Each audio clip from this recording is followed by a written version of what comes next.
तो टाइम बीतने के साथ अब सब सेकंड ईयर में चले गए, यानी कि यूनिवर्सिटी में उनका 1 साल बीत गया। नान का क्लास एंड हुआ। चंपू पहले से ही बाहर उसका वेट कर रही थी। दोस्तों ने नान को अपने साथ बाहर चलने के लिए बोला, पर नान ने मना कर दिया कि उसे चंपू के साथ टाइम बिताना है। दोस्तों ने बोला तो फिर चंपू को भी साथ में ले चलते हैं। नान ने मना कर दिया। दोस्त चले गए। चंपू ने भी उसे बोला, नान तुम्हें अपने फ्रेंड के साथ जाना चाहिए। नान उससे कहने लगा, नहीं चंपू, बहुत दिन से मैं तुमसे मिला नहीं, बहुत मिस कर रहा था तुम्हें और अब तुम्हारे साथ टाइम बिताना चाहता हूँ। दूसरी तरफ गन और गोल्फ भी अपने दोस्तों के साथ बैठे थे। गोल्फ तो अपने फोन में पूरी तरह से बिजी था। गन उसे स्नैक्स खाने के लिए देने लगा, लेकिन गोल्फ ने उस पर ध्यान ही नहीं दिया। एक दोस्त गन को टीज करने लगा कि वो हमेशा ड्राइंग बनाते रहता है। गन ने भी रीजन दिया, प्रैक्टिस करना अच्छी बात होती है। दूसरा दोस्त गोल्फ से कहने लगा, गोल्फ तुम तो फोन में बिजी हो, किससे बात कर रहे हो? गोल्फ ने बताया, आर्ट्स फैकल्टी का एक दोस्त है।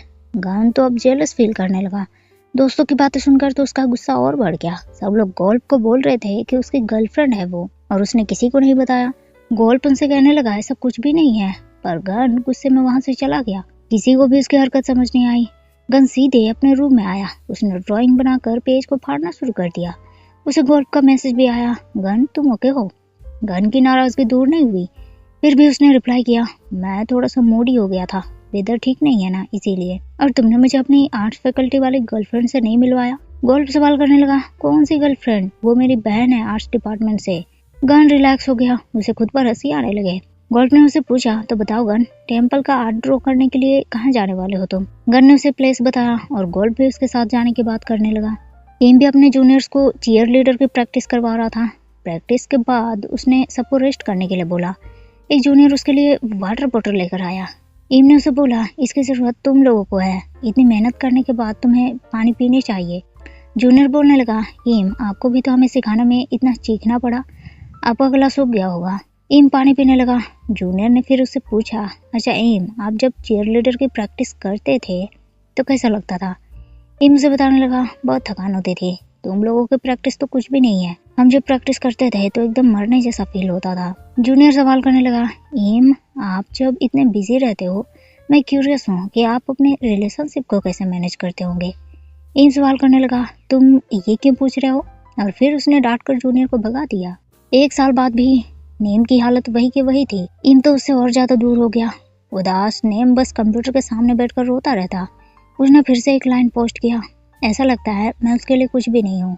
दूसरे दोस्त का तुरंत मैसेज आया, ऐसा क्यों सोच रहे हो तुम तो प्राइसलेस हो, क्या हुआ उसने तुमसे फिर से बात नहीं की?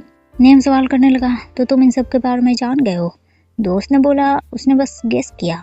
जेम भी अपनी फैमिली को सरप्राइज देने घर पहुंचा, लेकिन घर पूरा सन्नाटा था, बस वो पेट डॉग वहाँ बंधा हुआ था।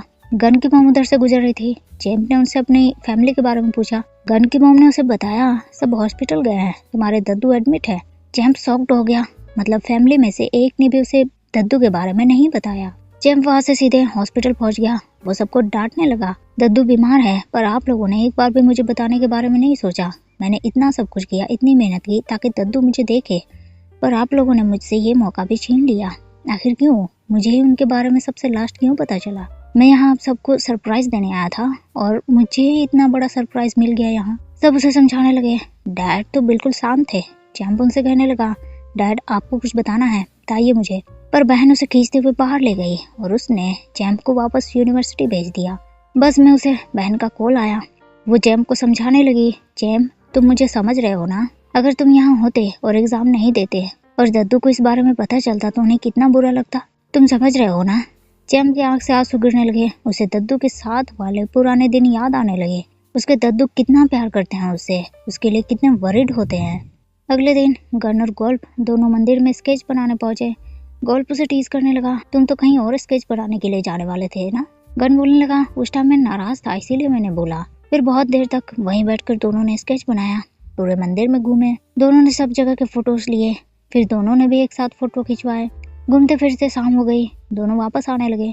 गोल्फ को तो बैंकॉक बहुत बढ़िया लगा, उसे पसंद आया और वो बैंकॉक की तारीफ करने लगा। लेकिन बातों बातों में उसका ध्यान नहीं रहा और वो वहीं गिर गया। उसके घुटने में खरोच आ गए, ब्लड भी निकलने लगे। गन उससे कहने लगा, ये रहा तुम्हारा फेवरेट बैंकॉक, ऐसे ही रास्ते होते हैं यहाँ पर। फिर वो गोल्फ को अपने रूम में ले आया, लेकिन उसके पास बैंडेज खत्म हो गए थे, इसीलिए वो बाहर चला गया बैंडेज लाने के लिए। गोल्फ उसके पूरे रूम में अपनी नजर दौड़ाने लगा। उसने गन के स्केचेस भी देखे, लेकिन एक स्केच पर उसकी नजर अटक गई। ये वही स्केच था जिसे गन ने छुपा कर रखा हुआ था। उस स्केच को देखते ही गोल्ड को नंबर 8 का याद आया। उसे याद आया इस लड़के को तो उसने पहले भी देखा है। वो एक बार इसके स्कूल आया था और बस में भी दोनों ने एक साथ सफर किया है। गोल्ड पूरी तरह से शॉक्ड हो गया। उसे यकीन होने लगा कि यही उसका नंबर 8 है, पर उसने झूठ क्यों बोला, क्यों खुद की आइडेंटिटी छुपाई। गोल्ड इस सोच में डूब गया। गन बैंडेज लेकर वापस आया। वो गोल्ड के पैरों में बैंडेज लगाने लगा। गोल्ड बस थोड़ा सा पेन होगा, तुम बस रिलैक्स रहना। गोल्ड तो अभी भी परेशान था। उसने गन से पूछ ही लिया, तुम ही नंबर 8 हो राइट? सवाल सुनते ही गन शॉक्ड हो गया। इसका मतलब गोल्ड को उसके बारे में पता चल गया और अब वो उसके साथ नहीं रहना चाहेगा। गन के आंख में आंसू आ गए। हाँ, मैं ही नंबर 8 हूँ और मैं हमेशा से जानता था कि तुम मेरे नंबर 8 हो, पर मैं डरता था। तुम बहुत गुड लुकिंग थे और मैं नहीं। मैं तुम्हें छुपकर चीयर लीडर प्रैक्टिस करते देखता था। मुझे डर था कि तुम्हें मैं पसंद नहीं आऊंगा और शायद अब सच जानकर तुम मुझसे फ्रेंडशिप भी नहीं रखना चाहते होगे। इट्स ओके, कोई बात नहीं, मैं समझ सकता हूँ। गन रोने लगा। गोल्ड ने उसे पीछे से हक कर लिया। ऐसा बिल्कुल भी नहीं है, मुझे बस तुम्हारी ही तलाश थी और फाइनली तुम मुझे मिल गए नंबर 8। और फिर उसने गन को किस किया। दोनों एक दूसरे के साथ नॉर्मल हो गए। गन ने उसे अपने सारे स्केचेस दिखाए। उसने बहुत सारे स्केचेस तो अपने होम टाउन के ही बनाए थे। गोल्ड उससे कहने लगा, तो तुम्हारा रियल नेम गन है, पर तुमने मुझसे झूठ क्यों बोला कि तुम्हारा नाम कॉर्न है?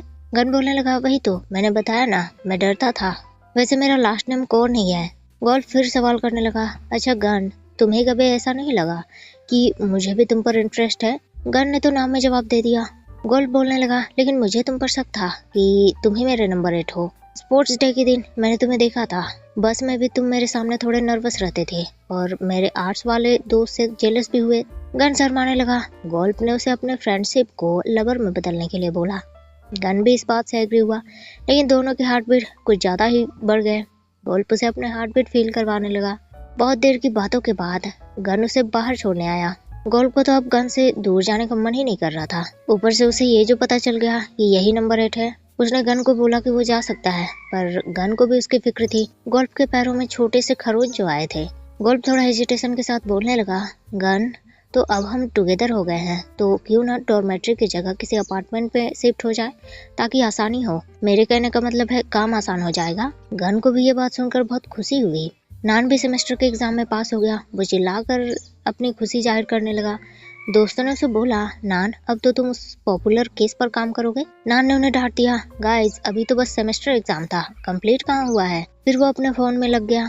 दोस्त उसे अपडेट होने के लिए बोलने लगे, क्योंकि बीबी, MSN ये सब जमाना गया और फेसबुक वगैरह का जमाना आ गया। ऊपर से फोन भी अब एप्पल ट्रेंड पर है, ना कि कोई छोटू मोटू सा फोन। लेकिन नान को दोनों की बातों से कोई फर्क नहीं पड़ा। एक्चुअली वो अपडेट होना ही नहीं चाह रहा था। दोस्त उसे कहने लगे, लगता है ये चोम्पू से बोर नहीं हुआ है। नान थोड़ा नाराज हो गया। दोस्त भी इस बात को भाप गए। नान, सॉरी, हमने तुम्हें चोम्पू के साथ फ्लर्ट करने के लिए बोला। हमें नहीं लगता तुम्हारे जैसा प्ले बॉय उसे रियली लाइक करता हो। नान ने उन्हें कोई भी रिप्लाई नहीं दिया। दोस्त उसे चिल करने के लिए बोलने लगे और उसके पास होने की खुशी में उन्होंने उसे बार में पार्टी करने को बोला। नान भी अपने कूलनेस दिखाने लगा। वो भी दोस्तों के साथ पार्टी के लिए चला गया। तो आज के लिए बस इतना ही दोस्तों। वीडियो आपको कैसी लगी कमेंट करके जरूर बताइएगा। अच्छी लगी हो तो लाइक शेयर जरूर कर दीजिएगा। मिलते हैं फिर नेक्स्ट पार्ट में। तब तक के लिए थैंक यू, शुक्रिया, बाय बाय।